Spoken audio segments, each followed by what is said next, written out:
A'udzu billahi minasy syaithanir rajim. Bismillahirrahmanirrahim. Ya bunayya innaha in taku misqala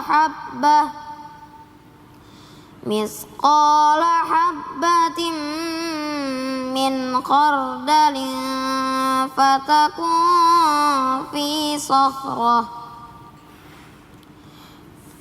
sakhratin aw fis samawati aw fil ardi ya'ti bihallah innallaha latifun khabir.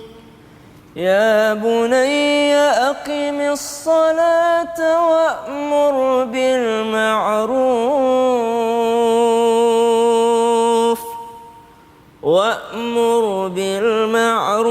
wanha 'anil munkari wasbir 'ala ma asabak inna dhalika min 'azmil umur.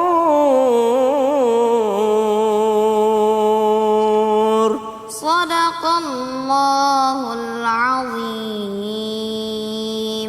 Aku berlindung kepada Allah dari godaan syaitan yang terkutuk dengan menyebut nama Allah yang Maha Pengasih lagi Maha Penyayang. Luqman berkata, "Wahai anakku, sungguh jika ada suatu perbuatan seberat biji sawi dan berada dalam batu atau di langit atau di bumi, niscaya Allah akan memberinya balasan. Sesungguhnya Allah Maha Halus, Maha Teliti. Wahai anakku, laksanakanlah sholat dan suruhlah manusia berbuat yang makruh dan cegahlah mereka dari yang mungkar dan bersabarlah terhadap apa yang menimpamu. Sesungguhnya yang demikian itu termaksud perkara yang penting. Maha benar Allah dengan segala firman-Nya, lagi Maha Agung." Allahumma arhamna bil Quran. Surah Luqman ayat 16 sampai dengan ayat 17 yang dibawakan oleh Hudzaifah bin Ahmad Ridwan dan juga Naurah bin Muhammad Nur Maulana binti Muhammad Nur Maulana, Masya Allah. Jadi luar biasa tadi dibacakan, wahai anakku kenapa harus ngadep sini? Gaya abahnya nggak boleh ngeliat temennya itu sebelahnya, dianggapnya saya itu. Masya Allah, tabarakallah. Jadi memang nasihat Luqmanul Hakim yang diabadikan Allah dalam Al-Quran, bahkan dikasih judul surahnya itu adalah surah Luqman. Kenapa? Karena memang ada nasihat-nasihat yang sangat indah. Di antaranya, ya bunayya innaha intaku mithqala dzarratin, ya bunayya innaha intaku mithqala habbatin min khardalin fatakun fi sakhra.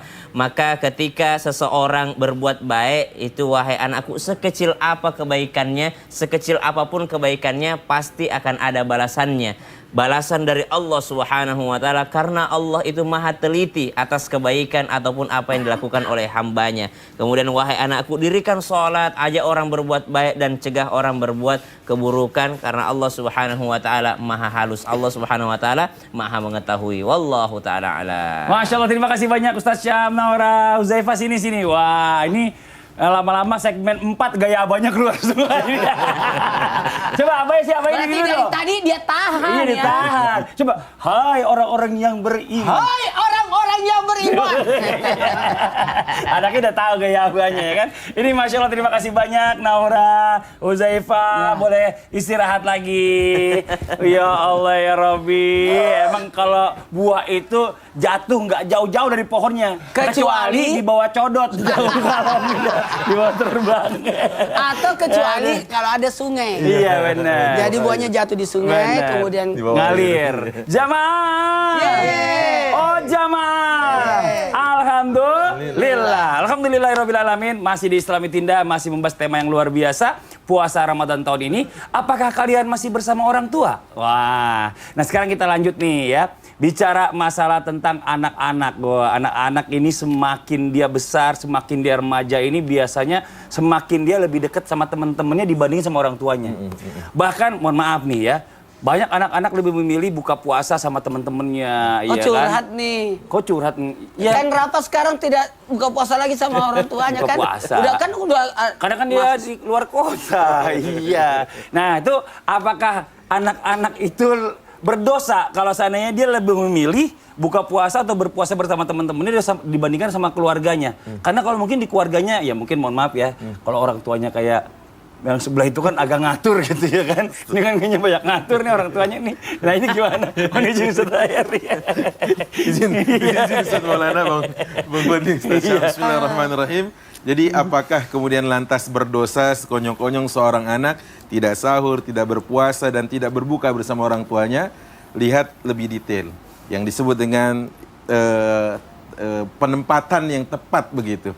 Tadi kalau dikatakan oleh guru kita Ustaz Maulana, ya kalau dia di luar kota, apalagi Ustaz Maulana katanya anaknya Naura tadi, Kak Naura ingin ke Mesir.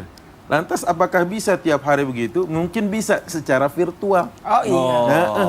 Bisa, Abah sudah sahur belum? Itu pun beda 5 jam. Ya, Iya. Jakarta dengan Mesir kan gitu istilahnya.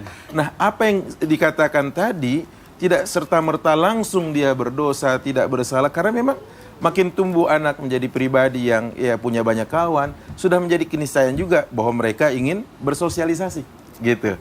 Lantas apalah lagi kalau seandainya dia terhalang karena udzur syar'i, seperti jaraknya yang jauh disebabkan dia sedang ngekos, ya, kuliah, baik di luar kota maupun di luar negeri, sehingga tidak bisa membersamai. Apalah lagi kalau waktu baik sahurnya maupun berbukanya berbeda.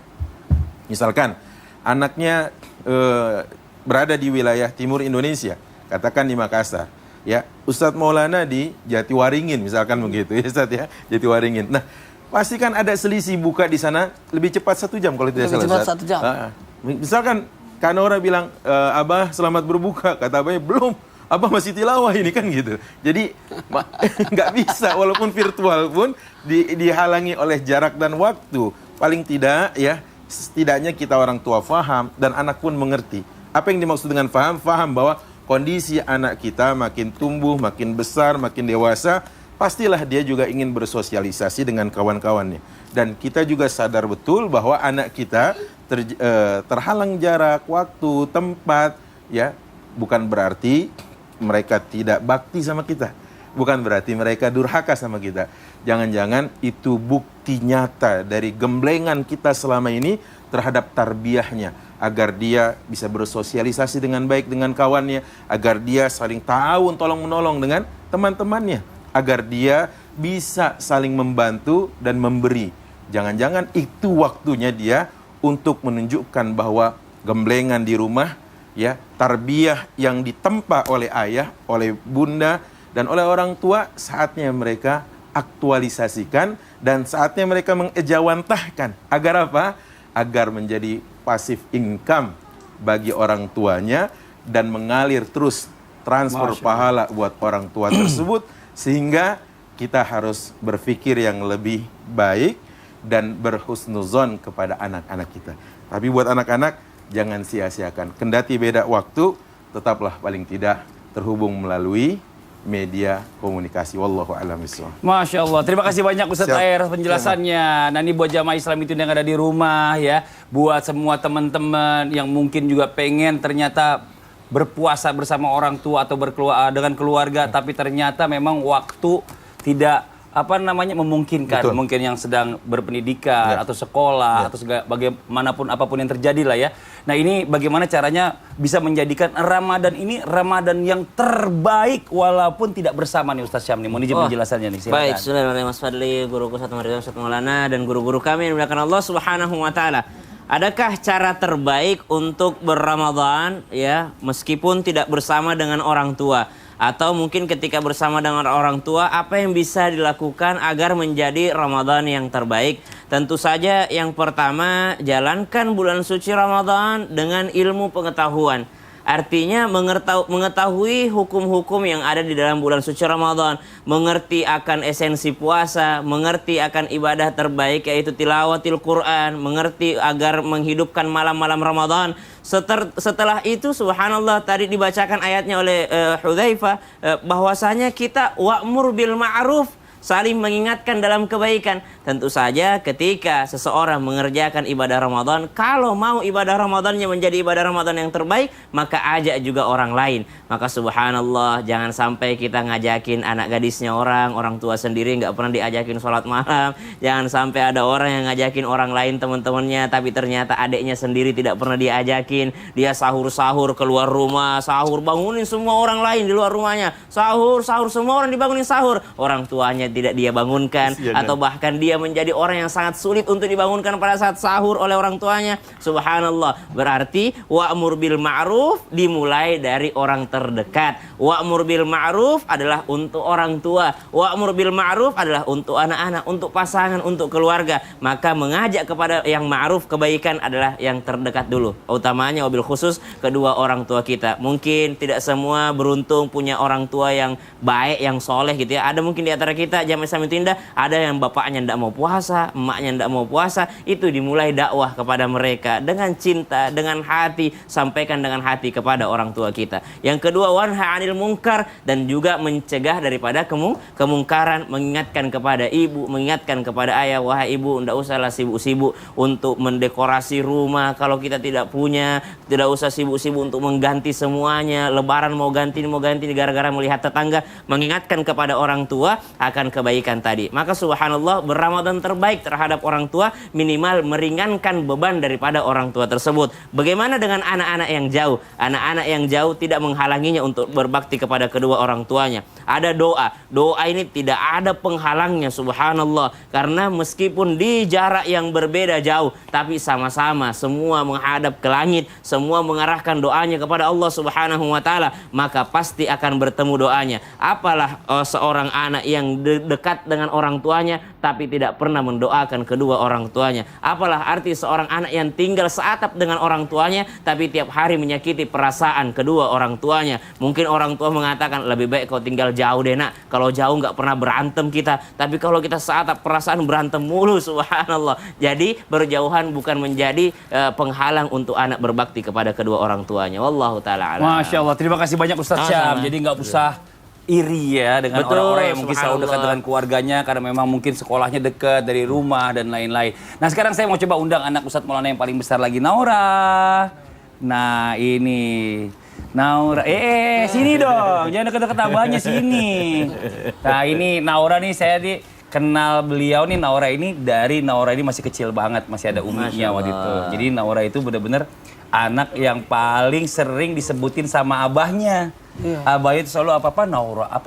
Enggak, karena memang kalau di budaya kita itu anak pertama yang disebut namanya. Dan abahnya saya ngerasa Naura gitu. Dulu Abah itu pengen banget tuh Naura tuh pokoknya jadi contoh buat adik-adiknya. Ini Masya Allah. Pokoknya Abah saking sayangnya nih, pengennya kayaknya Naura ini bisa menjadi contoh adik-adiknya. Nanti adiknya ikut semua. Kalau Nauranya hebat, adik-adiknya insya Allah ikut hebat semuanya. Nah ini mohon maaf sebelumnya aku mau tanya dulu sama Naura. Naura, Umi berarti udah nggak ada udah berapa tahun? Kalau nggak salah sekitaran 4 tahun. 4 tahun ya? Ya. 4 tahun. Kalau 4 tahun udah nggak bersama Umi, pernah nggak ngerasa kangen banget sama Umi? Pastilah, masa enggak? Ya, pasti ngerasa kangen banget, sering ya? Iya. Sering banget ya? Terus kalau lagi kangen banget, saking rindunya, pernah nggak Naura mimpi tentang Umi?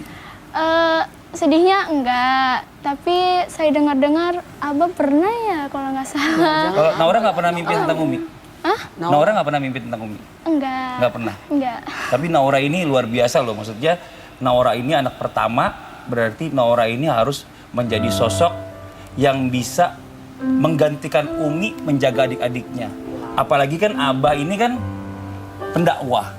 Abah ini mungkin boleh dibilang dalam 1 minggu Abah mungkin jarang banget di rumah. Lebih banyak Naura menjaga adik-adik. merasa berat nggak sih ngejaga adik-adik? Kan aku lihat tadi pas kita lagi tiduran, Naura bangunnya, aduh bajunya kotor, dibersihin. Ini kan Ya.